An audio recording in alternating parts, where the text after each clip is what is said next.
मसीह यस्सु में आप सबको सलाम। उम्मीद करती हूँ कि आप सब ठीक ठाक होंगे। बाइबल स्टडी पर मबनी वीडियोस देखने के लिए चैनल को सब्सक्राइब करना और बेल आइकन के बटन को दबाना मत भूलें। तो बढ़ते हैं आज के टॉपिक की तरफ। आज हम बात करने वाले हैं उस देवी के बारे में जिसका जिक्र बाइबल मुकद्दस में सबसे ज्यादा दफा आया है। अश्तार देवी और इसके शोहर तमूज की असल कहानी को जानने के लिए हमें सबसे पहले अहम सुराग यानी उन मट्टी की तख्तियों के बारे में जानना होगा जिन पर ये कहानी कुंदा है।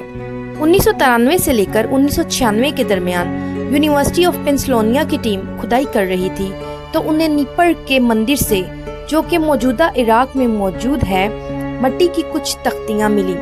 अस्तारात और तमूज की कहानी की तफसील इन्हीं तख्तियों से मिली, जिसे तारीख की किताबों में डेसेंट ऑफ इनाना कहा जाता है। इस कहानी के मुताबिक अश्तार देवी ने अपने शोहर को सिर्फ इसलिए मार दिया कि वो उसके मरने पर रोया नहीं था।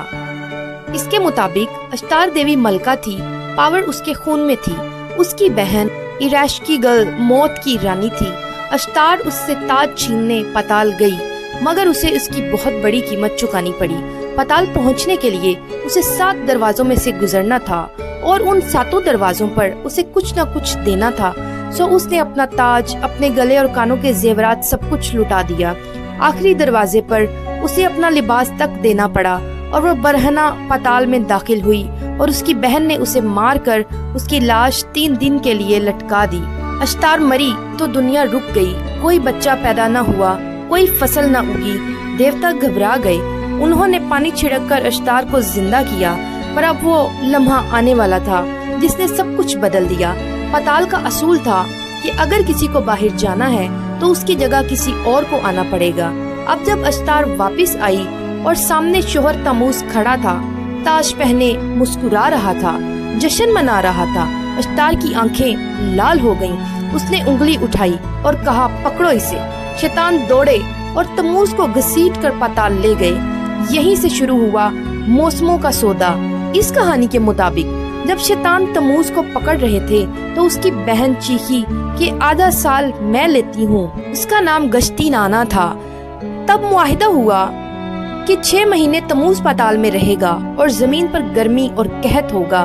6 महीने तमूज जमीन पर रहेगा, बहार और फसलें उगेंगी।